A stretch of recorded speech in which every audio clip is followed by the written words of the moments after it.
amati mbégteeg bànneex di ànd ak yéen ñi ñuy teewlu ci suñu chaîne bu mag bii di Archi TV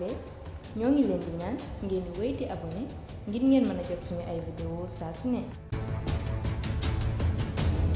réaction bu njëkk bi rek xanaa di masaw askanu Sénégal yëpp parce que taw yi c'est vrai bëri na Dakar trop 145 millimètres lu topp sax parce que gox yi yemuñu lu ñu am waaye itam taw yi laal nañu yeneen région yu bëri fu ci bëri am na ay jafe-jafe bu yàggul rek maa ngi wax ne fu mu tawee rek plus de 100 millimètres il faut que moom ay problème donc moom la ñu constaté depuis démb bi ñu xëyee rek déjà démb ci guddi bi ñu ko yëgee toutes les équipes ñu ngi woon sur le terrain sapeurs-pompiers yi ak ñeneen ñi ñu àndal yëpp di xeetali nit ñi ak démarrer le pompage pour soulager population et quartier yi ñu xëyee ce matin ma ànd ak équipe yi ñu ñëw sur le terrain en commençant par fii nga xam ne mooy Cyprès Zac Mbao parce que tey dañu doon wut solution ndax xam nañu ni bëgguñu ndox mi yàgg ci biir kër yi wala ci mbedd yi ndax dafay sonal nit ñi ñu ne lépp fu ñu dem rek nañu fexe solution bu rapide boo xam ne moom la ñu appliqué bi ñu demee Cyprès Zac Mbao itam on a vu que travaux yi nga xam ne Ageroute def na ko am na ouvrage yoo xam ne dafa amoon dafa bouché woon ndax souvent bu taw bi ñëwee ruissellement bi day indaale saleté yi indaale mbalit yi ñuy këpp ci kii yi yooyu bouché ko ñu indi équipe bu ONAS ñu jël engin yi ñu dem rapidement ma ni leen nañu ko débouché balaa ñu fay jógee ñaari exutoire ya fa nekk yëpp ñu defar ko ba nga xam ne ndox mi ba ñu fay jógee commencé na di dem ñu jóge fa dem aussi à Mbao le marigot de Mbao xam ngeen ni rôle bu am solo lay joué ci xeex contre les inondations fii surtout ci banlieue bi Kër Massar ak di ko wër bi ñu yeggee ci marigot de Mbao bi gis nañu itam ni dafa amoon malheureusement problème parce que ndox yi buy ñëw day indaale saleté yi ak ay mode de terre ak ñax bi nga xam ne mu ngi ci ba bouché woon ko ndox mi mënul jàll tey bëri na jafe-jafe yu ñu am fii ci Kër Massar ci Camille Basse ci El Hadji Pathé ak yooyu yëpp jafe-jafe bi mooy marigot bi ndox mi war a jógee Kër Massar dem ba ci marigot bi moo bëri fu mu fatt donc loolu moo doon tey li tax ñu yàgg fii si terrain bi ñu retrouver ko foofu à Mbao indi nañu engin yi ba mu dindi saleté bi ba ma fay dem ndox maa ngi commencé di dem mais comme population bi ñëwoon nañu fa di ñu dimbali ñu jël aussi ay moto pompe jox leen ko pour que bu mbedd yi ndox mi demee ba jeex ñoom ñu dugg ci biir kër yi daal di koy pompeel nit ñi wàññi jafe-jafe yi bi ñu fa jógee itam ñu ñëw dugg fii ci Kër Massar itam dañu ñëw xool yoonu ndox bi parce que dem nañu xool Camille Basse ak El Hadji Pathé gis jafe-jafe yi fa nekk ndox mi fees na fa del mais ñu gis ni ndox mi bu dawoon ni mu war a dawee xëy na du am problème ñu toppat circuit bi comme demoon nañu ci marigot ba foofu lay génne dem ci géej gi ñu ñëw fi mu commencé wër ko fii may wax ak yéen ñu ngi ci biir forêt de Mbao bi mooy àll bi nga xam ni réseau bi li ci bari ci la jaar moo am ay ouvrage yoo xam ne ADM moo ko fi réalisé woon ay bassin yoo xam ne bu ci nekk da nga lëkkaloo ak sa morom fii ñu taxaw dañu ñëw fekk fi tam mu amoon problème boo xam ne obstruction la comme ni ma ko waxee bu tawee ñaari taw rek mbalit yi dafay ñëw dugg ci ak problème de curage ñu indi ko débouché ko ba ndox mi mën a wal waaye ñu ne comme ndox mi bari na Camille Basse ak biir Kër Massar pour ñu mën ko libérer rapidement ñu yokk capacité de pompage maanaam fii ñu taxaw li ngeen di dégg muy dem ñetti pompe yu mag la de grande puissance 500 mètres cubes moom la ñu fi monté ba mu ànd ak réseau bi di ko renforcer fii may wax benn bi mu ngi démarré ñaar yi dinañ ko dugal ci biir réseau bi rapidement fii ak ngoon ñooñu bu ñu pompé fii lekk ay waxtu am nañu yaakaar ni lu nekk ci suñu ginnaaw fii yëpp Kër Massar ndox mi dina wàcc bu baax a baax noonu lañ ko fas yéene jàppoo fépp demoon nañu fii itam ci autoroute à péage bi ci sortie 10 bi yéen a ngi dégg ci suba ba léegi ñu naan la autoroute bi am na jafe-jafe ci circulation ba ñu ngi def sax ay annonce naan na nit ñi éviter jël sortie 10 bi li ko waral mooy dafa am bassin de rétention bu fa nekkoon bu armée bi defar waaye ndox mi bare waaye boo xam ne bassin bi tuuti na ci ndox moomu ndox mi débordé dugg ci biir di bare tali bi bu oto yi mënatuñ faa génne foofu itam bi ñu ñëwee ñu ànd ci ak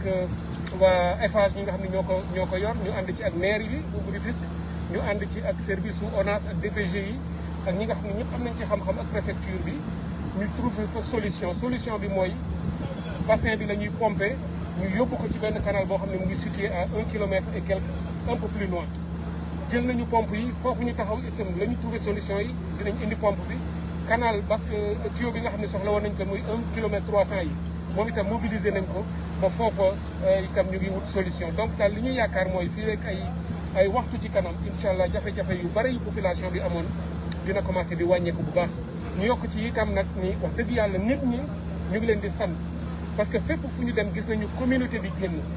ñëw waxuñu ñu rek jafe-jafe yi ñu nekk dañu ñëw nañu bokk nañu ñun ci solution bi wutal leen ñu ay moto pompe ñu dugg ci biir kër yi pour soulager nit ñi moo tax ci subaak léegi xaw na mat 50 moto pompe yoo xam ne fépp fu ñu dem joxe nañ fii juróom joxe nañ fii fukk joxe nañ fii fukk ak juróom ainsi de suite te noonu lañ koy jàppoo am na yeneen moto pompe yoo xam ne itam mobiliser nañ ko danañu fexe dugal ko jox ko nit ñi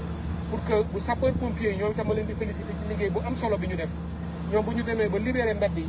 nit ñi dugg ci kër yi daal di koy pomper ndox mi génn comme ça ñu soulager population bi loolu mooy li nga xam ne tey moo ñu indi fii bu ñu jógee fii am na yeneen gox yu ñu dese fu ñu ci dem rek sans fonte ak nit ñi gërëm leen sant leen masawu leen coono yi wax leen ni état bi mu ngi seen wet guddeeg bëccëg suba ak ngoon saa ñu soxla rek ñun on sera à côté pour jàppale leen. mais lan ngeen di réserver aussi quartier bu mel ni Daaru Salaam extension nekk ci décharge bu Mbos gis nañ ne taw bi kër yu bëri ñu ngi ci biir ndox mi te foofu amul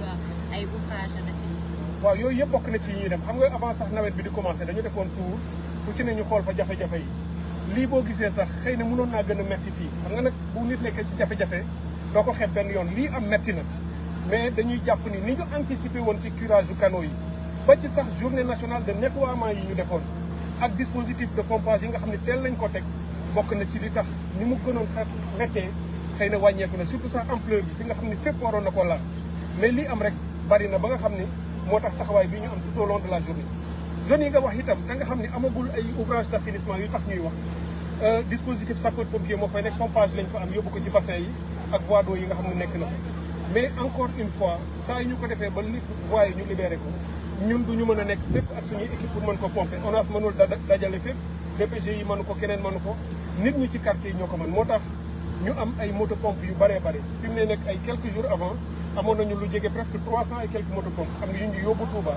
am na yu yóbbu Kaolack am na yu yóbbu Kaffrine dispersé ko fépp ci réew mi waaye tey fii ci Dakar dugal nañu 50 am na yoo xam ne ñu ngi koy dem génne ji ci magasin yi parce que nee naa leen bu ñu bàyyi benn matériel ci biir magasin bi boo xam ne bi mën na dimbali koo xam ne mu ngi ci këram tey soxla woon donc zone yooyu ngay wax yëpp da nga xam ne amul fi mu ne ni bu ñu fi jógee dinañ jaar ay yëmbal ak fépp fu nañu xool fa xool jafe-jafe la incha allah ñu mën fa apporter ay solutions pour jàppale leen bu baax a baax. Aujourd'hui, nous sommes ici avec le gouverneur, avec même le plaisir d'avoir reçu Madame Aïda Mbodj de la DER qui est venue nous fournir du matériel et nous appuyer dans ce travail. Voilà, là nous rentrons dans une salle de classe aussi pour balayer et nettoyer les tables. Merci. Voilà, donc c'est Bourok. Bourok. Merci.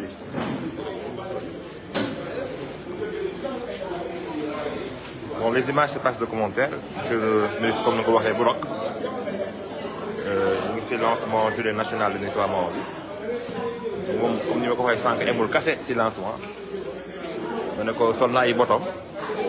takk gileem yore ay peel ak ileeram nekk di si ay ngoos di xoos di désherber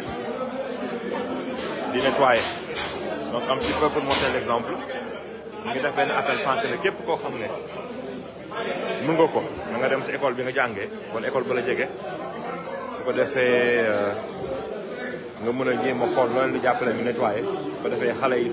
suñuy jàng si lundi incha allah ñu jàng si anam yoo xam ne dina baax sooba yàlla. comme vous le voyez monsieur le maire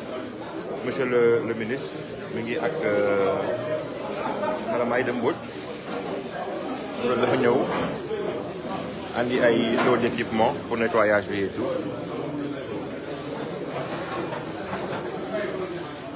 Comme le disent les Anglais, you lead by example. Donc nit ki li ngay ko li ngay digal da nga si war a jiitu daanaka. Voilà, ils sont là, ñu ngi nettoyer.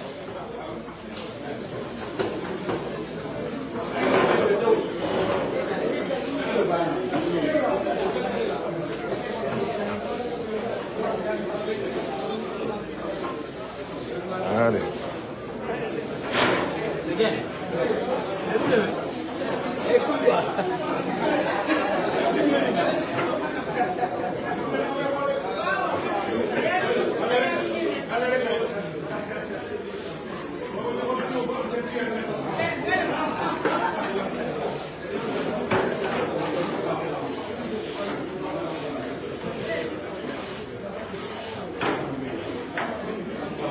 Donc vous le voyez, monsieur le ministre,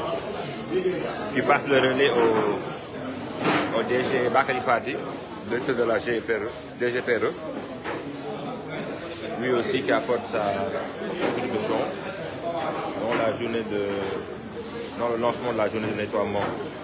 ici à Ziguinchor.